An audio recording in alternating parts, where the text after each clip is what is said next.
چې په قبر کې د سم لوي دفن شي فرشتو ته د خوبدو په گفتن شي ای انسان بیا دې څه په وس پوره دی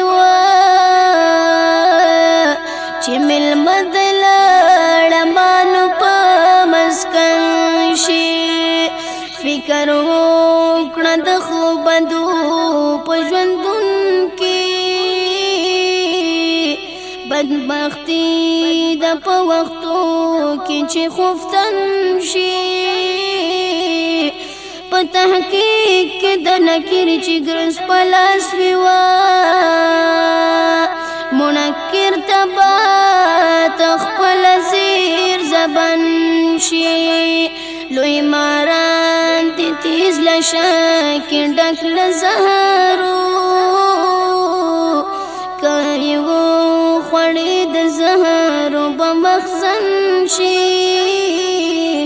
ای انسان همیشه تو بی اوباسوا حسین د وحشتونو په وطن شي توخی غواړي ای غفران سخت منزل دی هل تخکاری د لحد چې په